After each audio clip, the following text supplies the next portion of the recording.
Alors bonjour tout le monde, on va regarder cette fois-ci le séquenceur avancé. Moi je considère que dans l'INA, la partie la plus puissante de ce logiciel-là, c'est le séquenceur avancé.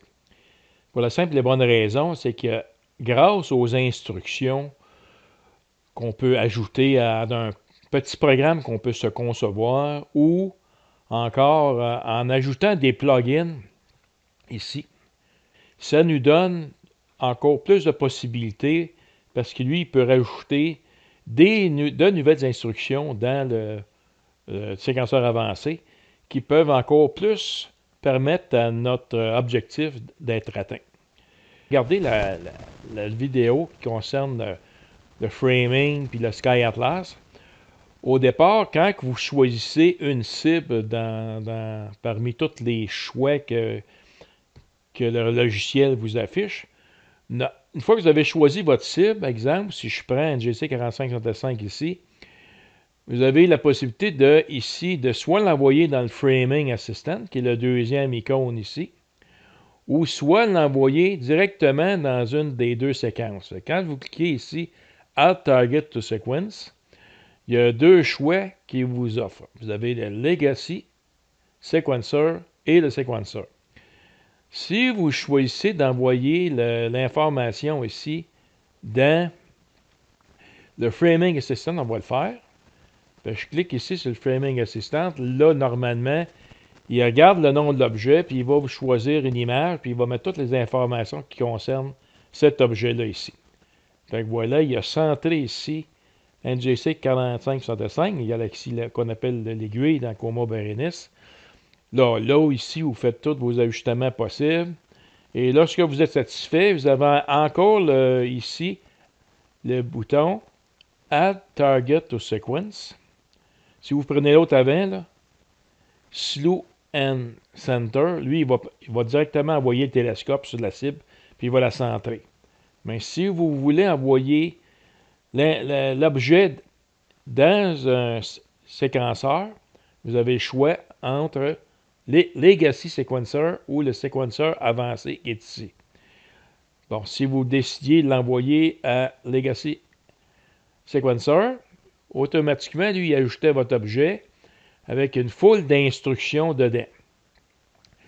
Bon, ici, vous avez Target Set Start Option. Fait que ça, c'est les instructions pour partir au début. Start, on appelle ça le Start Target Instruction.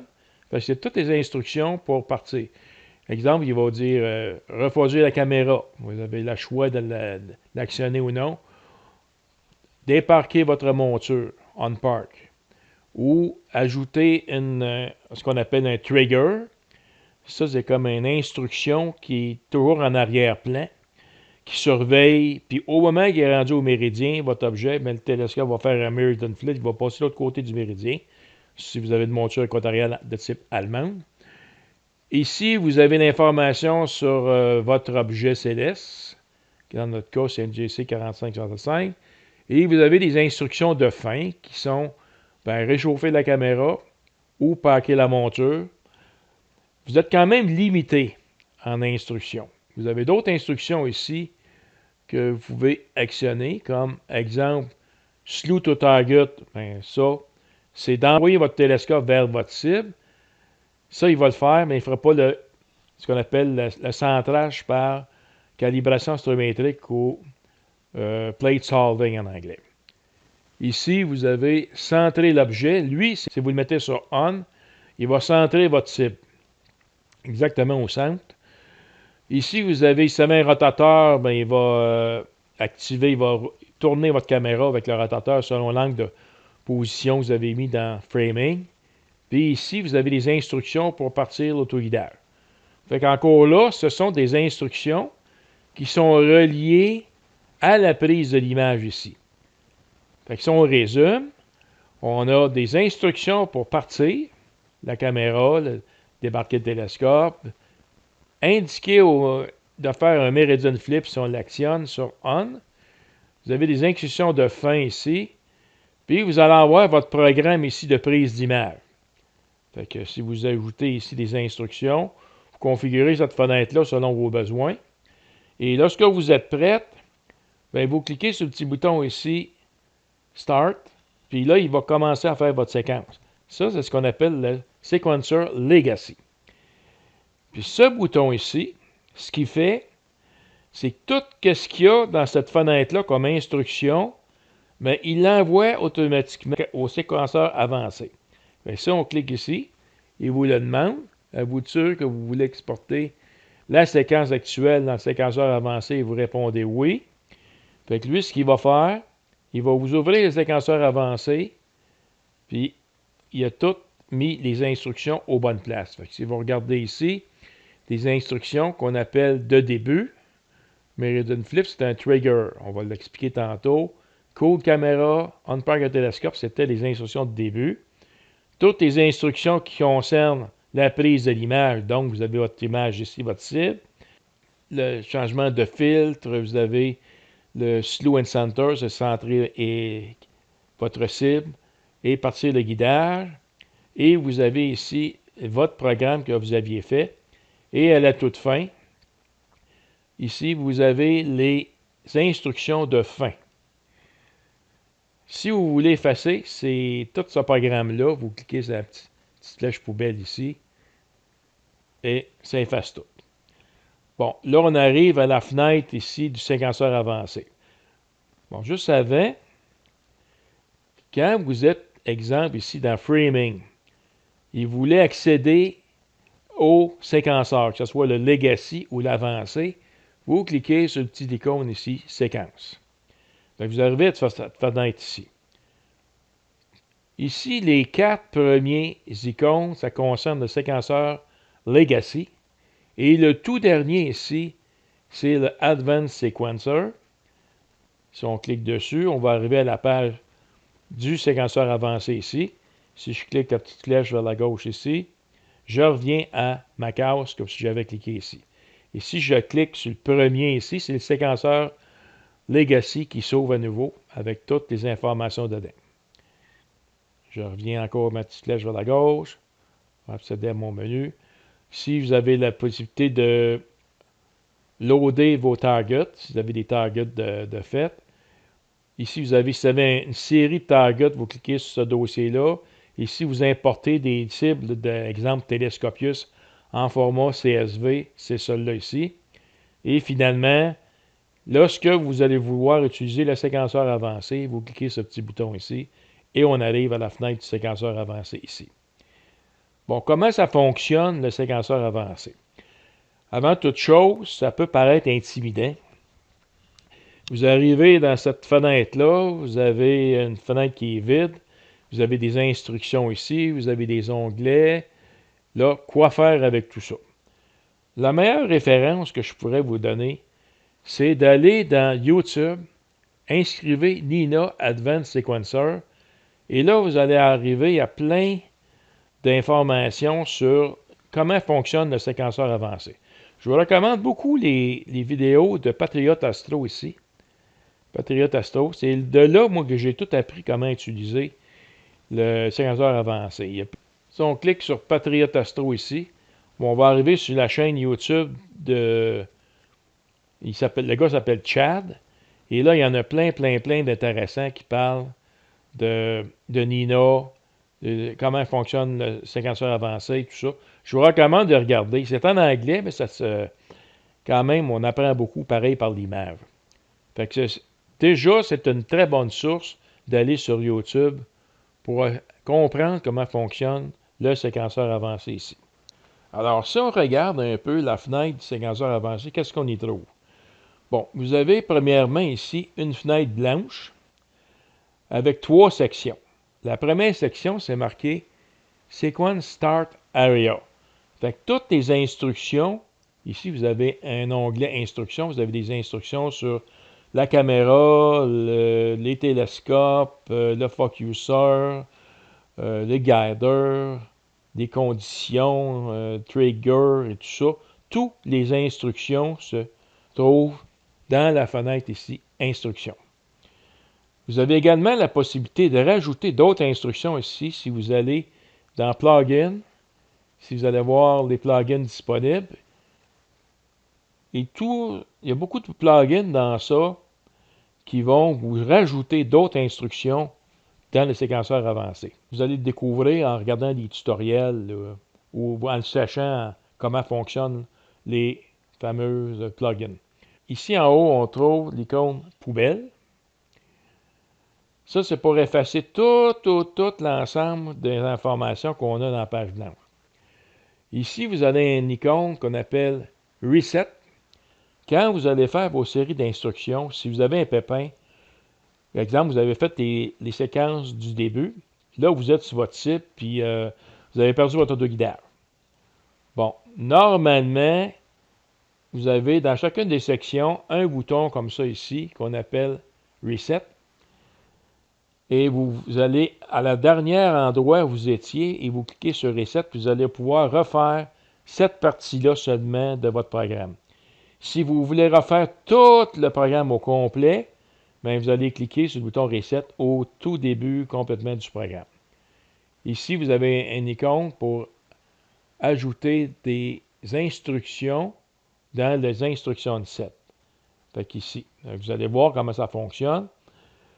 Fait qu'ici, dans la fenêtre au début, on met seulement les instructions du Start Area. Donc, déparquer votre monture, refroidir votre caméra, etc. Dans la partie du centre, c'est tout ce qui concerne vos cibles et la prise des images. Bon, c'est dans ça qu'on va mettre dans les triggers, un meridian flip, une surveillance de votre autofocus régulièrement, que si le HFR descend ou monte, selon une certaine valeur, vous allez pouvoir entrer dedans. Il va refaire l'autofocus automatique. Il y a également des instructions qu'on appelle des loops, des boucles.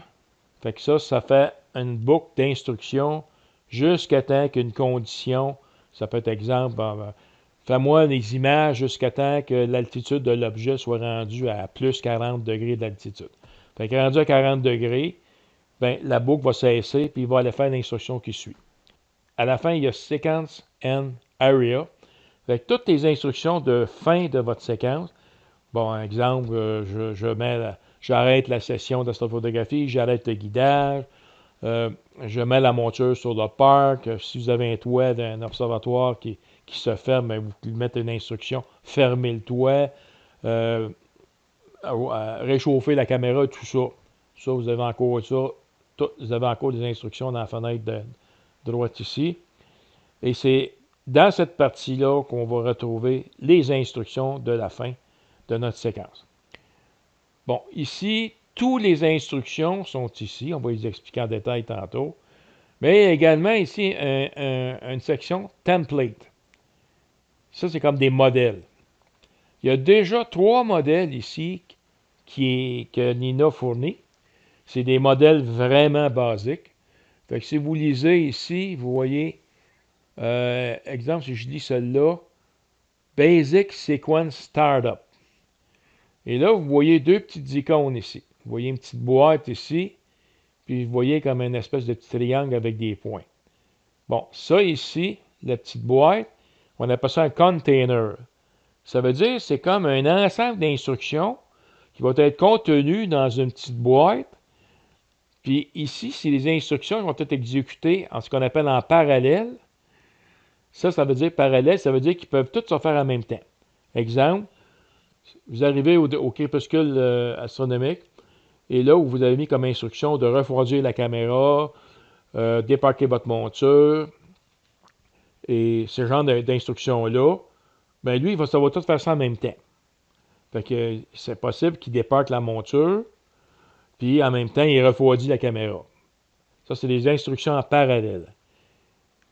Si je prends ici la séquence Startup, bien, il faut mettre ça dans la partie Start ici. Je le prends, je le glisse. Vous voyez une espèce de petit triangle, c'est marqué Add Instruction Here. Si je le lâche, fait que vous voyez ici une petite boîte. On le voit ici, ça c'est un container. Et les instructions qui sont ici vont se faire en parallèle. Bon, ici, annotation, ça c'est simplement de l'information. Ça fait juste donner l'information. C'est du texte. Ici, il a mis comme information refroidir la caméra. Là, il a mis comme critère à moins 10 durant 0 minutes. Puis, il a également mis l'instruction On Park Scope. Vous voyez ici, le petit crayon, c'est un icône qui indique, c'est de l'écriture, c'est de l'information. La petite icône d'un flocon de neige ici, bien, on refroidit. Ici, vous avez On Park, vous avez un P dans un cercle avec une barre transversale. C'est parce que votre monture, normalement, elle est sur le Park au début. Puis pour partir, bien, il faut la mettre sur On Park. Fait que ça, c'est une instruction pour mettre On Park. Ici, vous avez deux petits cercles rouges avec un point d'interrogation dedans. Ça, ce que c'est parce que vous n'êtes pas connecté. Normalement, vous connectez tous vos instruments. Puis lorsque c'est connecté, bien, puis tout est connecté, tout fonctionne, vous n'aurez pas ce petit cercle-là. Fait que l'information, si vous voyez un petit cercle rouge, ça veut dire qu'il y a un problème ou il n'est pas connecté. Fait que vous allez voir ça. Bon, ici, on avait expliqué ça ici, Basic Sequence Startup. Vous pouvez le donner le nom que vous voulez. Vous double-cliquez dessus et vous pouvez donner un autre nom. Vous pouvez l'appeler test. Exemple. Bon, j'ai donné un nom. Ici, vous avez des icônes qui apparaissent. Par chacune des boîtes des containers, vous allez voir ce genre d'icônes-là qui vont apparaître. Le premier, ça indique Save the current instruction, set and all the content to the template for reusage. Fait que template, c'est ici. Fait que si j'ai mis des instructions dans ça de début, puis je décide de les garder, parce qu'avec les templates, les modèles, ce qui est intéressant, c'est qu'on peut les utiliser à lorsqu'on fait d'autres programmes, on peut simplement les utiliser en les glissant dans la fenêtre qui convient. Comme ici, les instructions de Start, on met ça dans la fenêtre Start ici, Area. Bon, fait que si je clique le bouton ici, vous allez voir, ça va ajouter tout le contenu ici dans le dossier ou le menu Template. Donc, on va le faire.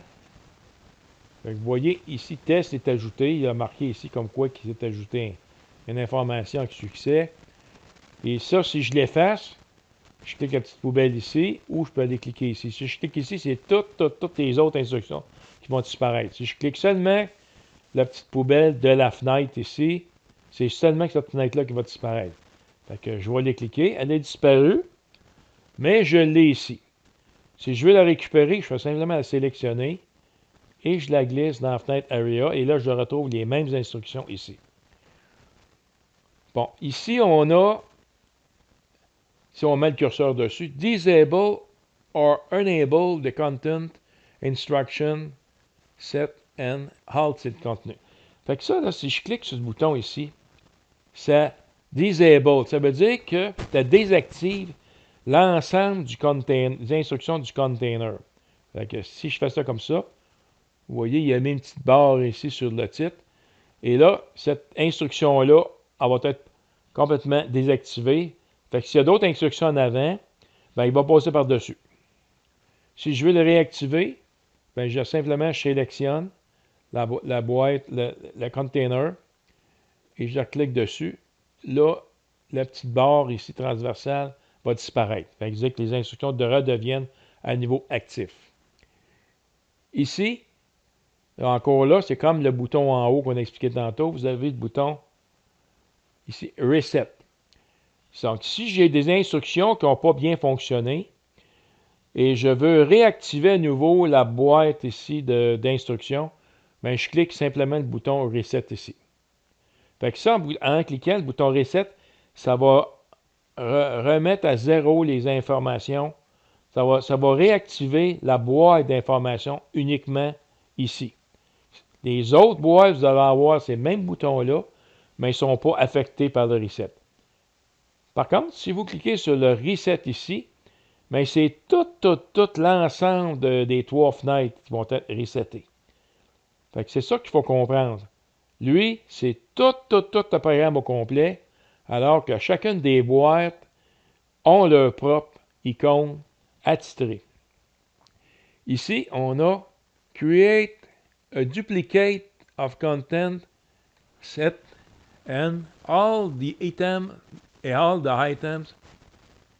and happen it in the parent instruction set. Ça fait simplement cloner toute votre boîte d'instructions. Fait que je le fais. Fait que qu'est-ce que ça a fait? Ça a leur cloné. Je peux le faire une 3e fois.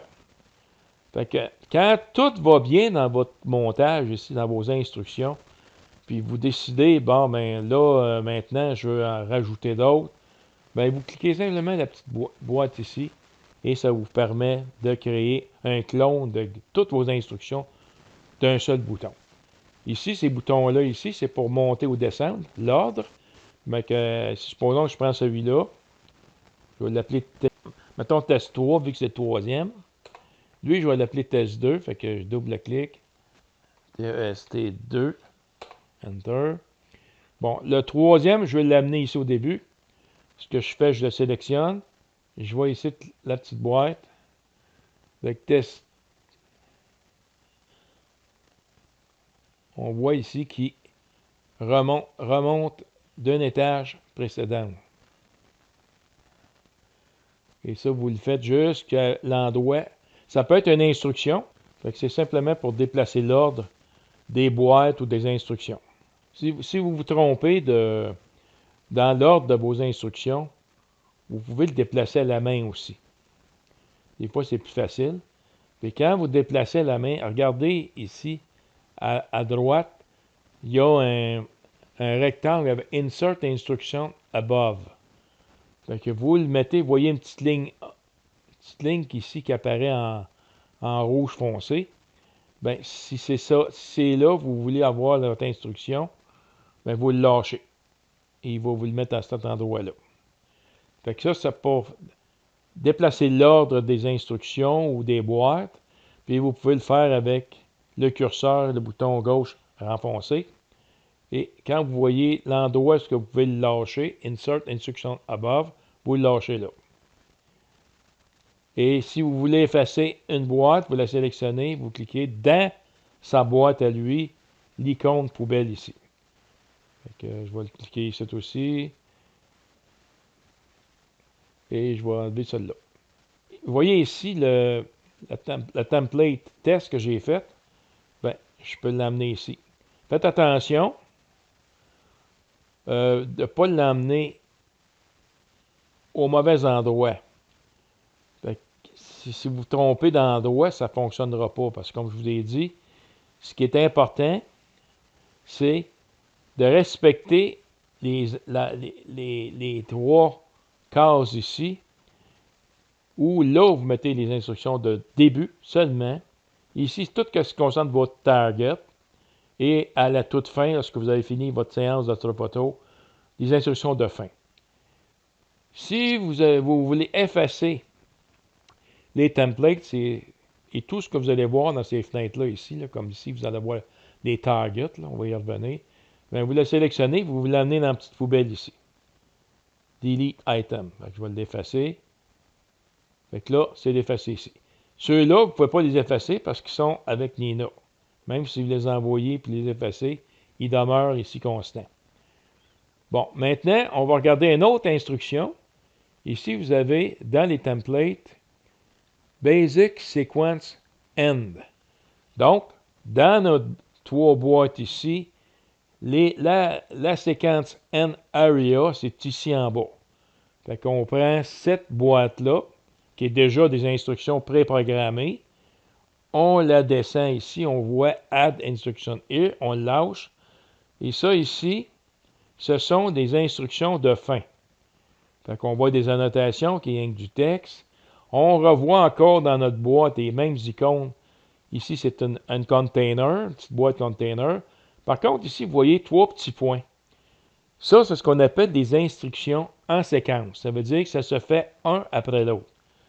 Fait que lui, il va commencer du haut, puis il va faire chacune des instructions ici. Fait que, autrement dit, ici, il va commencer par faire le réchauffement de la caméra. Lorsqu'il va avoir terminé, il va parquer la monture. Lorsqu'il va l'avoir terminé, bien, si vous avez, exemple, un script pour éteindre vos web switch ou fermer vos, euh, vos appareils et tout ça, bien, il va l'exécuter. Donc, très important, les 3 petits points, c'est séquentiel, c'est un après l'autre. Puis quand on a ici une espèce de petit triangle avec 3 petits points, ça, c'est en parallèle. Ça veut dire que toutes les instructions se font en même temps. Puis lorsqu'il va avoir toutes fait les instructions de la boîte ici du container, là, il va passer au container suivant, puis il va exécuter des instructions dedans. Fait qu'on voit ici séquence de fin. Encore là, si je veux les effacer, j'ai le choix entre d'effacer ici directement dans la boîte ou j'aurais pu faire comme ceci. Je le remets dedans. Fait que je le glisse dedans, puis là, il apparaît dedans. Regardez, là, si je mets les instructions de début, ici, Startup, je le mets ici. Bon, si j'efface lui, c'est ce bouton-là que faut que j'utilise. Fait que je les efface ici. Fin. Je fais la séquence de fin. Et si je veux tout effacer, c'est le bouton ici que je vais cliquer. Et là, ça efface tout l'ensemble du programme. Là, il nous en reste un. Basic Sequence Target. Fait que Target, ça va dans le milieu ici. Sequence Target Area. Add Deep Sky Object Sequence Here. Or Add Target via Sky Atlas or Framing Action. Bon, comment ça fonctionne? Fait que si je prends le petit programme Basic qui vient avec Nina, je le glisse dans la fenêtre Sequence Target Area et je le déplace ici. Bon, vous voyez ici, il a simplement mis une instruction bien simple. Là. Cool Camera. Non, ça c'est pas bon. Les séquences Target, je le glisse ici. Fait que si je prends la séquence Basic Sequence Target, je le prends et je le mets ici dans la partie Sequence Target Area. Je le lâche. Et là, ici, on a toutes les instructions de base. Bon, on a ici notre objet, notre cible. Là, on n'a pas de cible dedans présentement. Suivi de... On voit ici, c'est le container. Fait que la boîte qui s'appelle Basic Sequence Target. Encore là, on peut renommer cette information-là en double-cliquant dessus et en mettant un autre nom. Je vais marquer cible. Bon, et là, il a déjà mis les instructions de base. Fait qu'ici, qu'est-ce qu'il va faire, c'est que on a ici dans Instructions, si vous lisez toute l'information ici, ça explique c'est quoi. Fait qu'il va centrer la cible, puis si vous avez mis un angle de rotation, il va le faire avec un rotateur. Il va activer l'autofocus. Ça, il faut vous assurer que votre autofocus fonctionne parfaitement dans Nina, qui fait une belle courbe parabolique ou hyperbolique. Et il va partir votre guidage dans PSD Guiding. Et en principe, il devrait sélectionner automatiquement l'étoile guide, puis partir le guidage. Ça, c'est ce qu'il va faire. Trigger. Ici, Trigger, on voit comme une espèce de petit éclair. On en a ici, au tout début, ici, Global Trigger. Ici, on va voir des instructions. On regarde notre Trigger. Un trigger, en français, ça s'appelle ça un déclencheur. C'est des instructions qui sont importantes dans la prise de séquence de photos. Ici, vous avez un trigger qui s'appelle Meridian Flip. Ça veut dire qu'il va faire votre séquence photo, mais il va surveiller en même temps les triggers. Fait que les triggers, on a mis Meridian Flip. Lorsque l'objet va être rendu au méridien, bien, il va faire toute la séquence de Meridian Flip automatiquement. Ici, vous avez Autofocus après HFR Increase. Vous avez ici Autofocus After Filter Change. Fait que ça, c'est des triggers que vous pouvez ajouter ou enlever à volonté. Puis où est-ce qu'on les trouve, les triggers? On les trouve dans les instructions. Partout ce que vous voyez des petits éclairs ici dans les instructions, comme là on est dans Focuseur, ici on a mis une instruction autofocus après After HFR Increase. Et vous l'avez ici. Fait que tout ce qu'on a fait, c'est qu'on l'a pris, on l'a amené ici, on l'a lâché. Fait, il est déjà là. Mais si je l'efface, fait que je sélectionne ici, je vais à la petite poubelle ici, je l'efface, il n'est plus là. Si je veux le reprendre, je le prends et je l'amène ici. Voyez-vous, là, je viens d'ajouter. À chacune des instructions que vous avez ici une poubelle. Ça, c'est pour effacer l'instruction. Puis vous avez également 3 petits points. Dans certaines instructions, le seul petit point, il apparaît des icônes. Des fois, il en apparaît rien qu'un, comme ici, il en apparaît un. Si vous laissez votre curseur dessus, c'est marqué Disable the current instruction. Bon, ça veut dire que si je clique dessus, voilà ce que ça fait. Ça le met en gris pâle. Ça veut dire que l'instruction, elle est toujours là, mais elle n'est pas active. Fait que, aussitôt que le programme va s'exécuter, lui, il va faire des séquences comme du haut vers le bas. S'il voit une séquence qui est désactivée, il va brosser par-dessus. Si vous voulez réactiver votre séquence, vous mettez votre instruction en surveillance, puis vous allez cliquer le petit bouton ici, Enable, et là, il devient en bleu foncé, donc elle devient à nouveau active. Mais si je regarde les autres, lui, j'ai encore un petit bouton simplement Enable, Disable. Par contre, j'en ai d'autres ici qui ont différentes icônes qui apparaissent. Bon, si je marque ici l'autofocus, j'ai cliqué l'instruction l'autofocus ici, les 3 petits points qui sont là. Fait que vous voyez, j'ai mis en surbrillance ici autofocus. Je clique dessus. Là, il apparaît Number of attempts. Ça, c'est le nombre de tentatives. Vous voulez qu'il essaye combien de fois là, votre autofocus? Une fois, 2 fois, 3 fois. Si vous voulez mettre 3 fois, vous sélectionnez le petit 1 ici. Et vous mettez 3. Ici, si vous avez une erreur, mettons dans votre instruction, il arrive une erreur, bien, il y a des conditions qu'il peut faire. On error, si vous cliquez la petite flèche ici, vous pouvez soit continuer, skipper, c'est qu'il se passe par-dessus, l'instruction de 7, abort, il arrête toute la séquence, skip to the end de la séquence, c'est qu'il s'en va directement dans des instructions de la fin. Fait que, des fois, ça peut arriver qu'on a des bugs puis tout ça, qu'on ne veut pas qu'il se passe une catastrophe.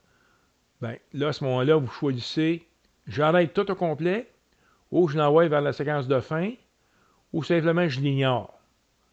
Si l'autofocus ne fonctionne pas, puis vous l'ignorez, peut-être que ça ne sera pas catastrophique, votre prise d'image. Par contre, si c'est dans le domaine de l'autoguidage, ici, si on clique les 3 petits points, on a la même chose. Dans le domaine de l'autoguidage, si on skip la fonction puis ne guide plus, là, ça va scraper notre image. C'est pour ça que à chaque instruction, c'est peut-être important de regarder qu'est-ce qu'on fait si on a un problème. Bon, encore le bouton désactiver les 2 places. J'ai le bouton ici Reset.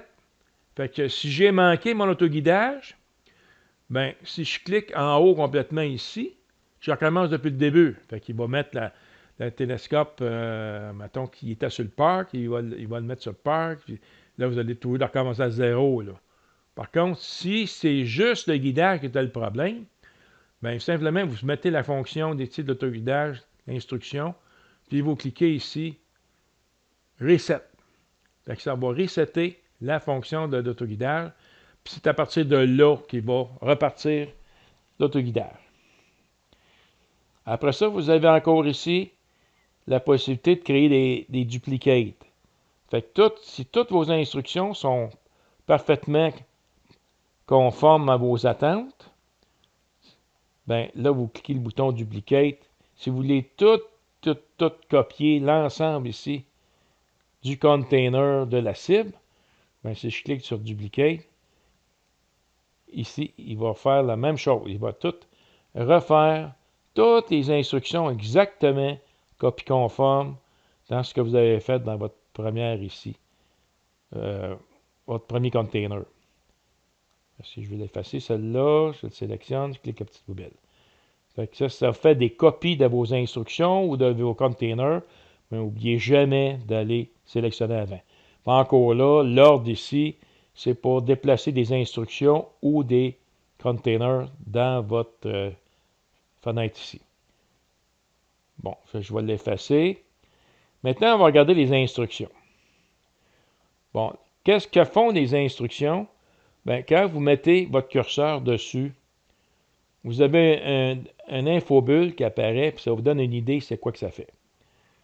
Donc, exemple, si je vais dans Connect ici, puis je clique sur Connect, l'instruction Connect All Equipment, ça le dit Connect to all devices that are saved in the profile. Le profile, c'est tous vos instruments que vous avez ici. Si vous décidez, ben ça c'est une instruction de début, ben vous la sélectionnez, puis vous l'amenez ici dans l'instruction de début, puis vous pouvez mettre des annotations. Il y a également la possibilité de le faire avec, si je clique ici, bon, il y a encore des possibilités. Si vous voyez ici, il y a un petit plus, là. Ça, c'est dans les triggers. Si vous cliquez le petit plus dans les triggers, c'est tous les triggers que vous pouvez aller sélectionner dans votre programme.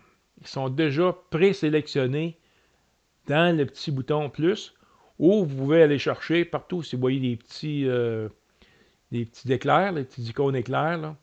Ben, lisez c'est quoi que ça fait, si ça vous intéresse. Mais ça, les triggers, il faut vous amener ça dans Trigger ici. Si vous essayez d'amener ça dans les instructions, ça ne marchera pas.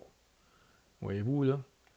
Il n'y a pas moyen de les mettre là. Lui, automatiquement, il va les mettre dans Trigger parce que tous les triggers vont dans la fenêtre Global Trigger, c'est tout au complet. Mais, on va l'effacer, lui. Je vais revenir encore avec un template. Je vais faire template target au centre. Si je regarde ici, j'ai des triggers aussi. Ici, dans le Target Imaging Instruction,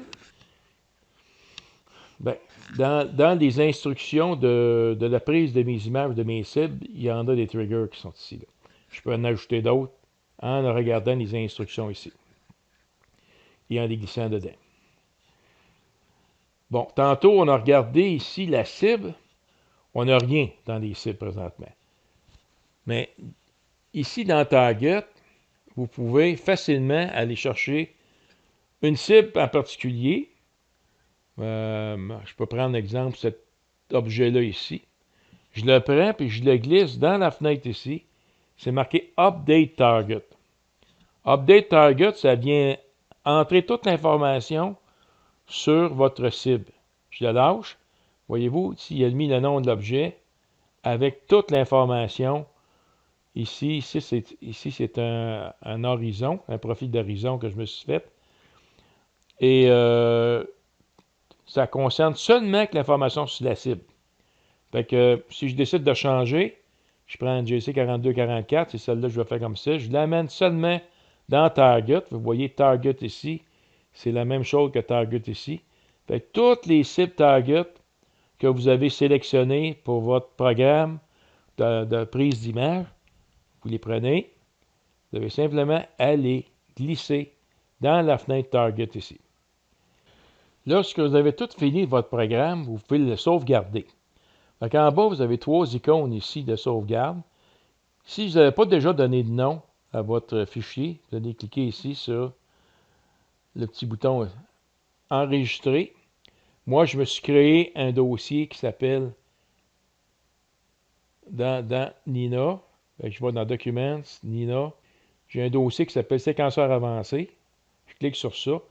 Et l'extension des programmes du séquenceur avancé sont toutes avec JSON. Fait que chacun des programmes que vous avez ici, c'est tous des petits programmes que je me suis fait pour le séquenceur avancé. Puis vous pouvez partager ce programme-là avec n'importe qui. Vous avez simplement qu'à sélectionner le programme et l'envoyer par email ou par Messenger à des amis, à astrophotographe. puis eux autres vont simplement aller chercher dans le dossier ce qu'ils l'ont mis. Puis ici, exemple, si je vais enlever, j'ai cliqué le bouton ici, c'est le dossier où ce qui sont mes programmes du séquenceur avancé. Fait que en cliquant ici, il me demande, est-ce que je veux fermer le programme du séquenceur avancé? Oui. Fait que là, il me demande de choisir un autre. Je vais en choisir un autre que je me suis fait personnellement. Exemple ici, séquence Plane Wave de base. Ça, c'est le programme que je me sers personnellement. Je clique OK. Et là, lui, il l'a remplacé par séquence Plane Wave de base, qui est le titre de mon programme que je me suis fait. Fait que ça, c'est un que je me suis fait, que j'utilise personnellement avec tous mes instruments, que ce soit en nomade ou avec mon télescope d'observatoire. Tout ça, ça fonctionne très bien. À partir d'un programme que vous avez, vous pouvez soit ajouter d'autres instructions ou l'enlever. Fait que si vous avez, exemple, un observatoire, puis vous avez des instructions qui concernent l'observatoire, bien simplement vous sélectionnez ces instructions-là, puis vous cliquez le bouton Delete ou vous les mettez simplement désactivés. Tout simplement. Et je vais le voir à la fin ici. J'ai peut-être des instructions dans les instructions de fin. Fait que, vous voyez ici, j'ai Stop Guiding, Disconnect All Equipment, Park Telescope. Fait que si je veux enlever le Park Telescope, je le mets en surbrillance, puis je clique la petite poubelle ici. Fait que là, il est disparu. Mettons que le Warm Camera, je veux simplement le désactiver. Je le sélectionne et je clique le petit bouton Disable ici. Il est là, mais il ne sera pas exécuté. Ça arrive souvent dans ma fenêtre ici, là, que je me sers. Exemple, ici, j'ai fait une fenêtre pour mes prises d'image en luminance RGB, puis avec un filtre alpha. Je peux décider un soir, ben regarde, je ne veux pas faire autre que les luminances. Fait tout ce que je fais, c'est que sans refaire mon programme, je fais juste seulement sélectionner. Je vais avoir les petits points, puis je clique le bouton Disable ici. Fait que tout ce que ça fait simplement désactiver les parties que je ne veux pas avoir. Puis là, ici, il va exécuter seulement ma séquence avec le filtre luminance ici. Fait que vous n'avez pas à enlever nécessairement vos instructions, mais vous pouvez simplement les désactiver. Fait que voilà en gros comment fonctionne le séquenceur avancé. Les principales fonctions. Là, dans la deuxième partie du séquenceur avancé, dans une autre vidéo, on va créer un programme pour notre propre séance de prise d'image, puis on va vous montrer comment on le fait.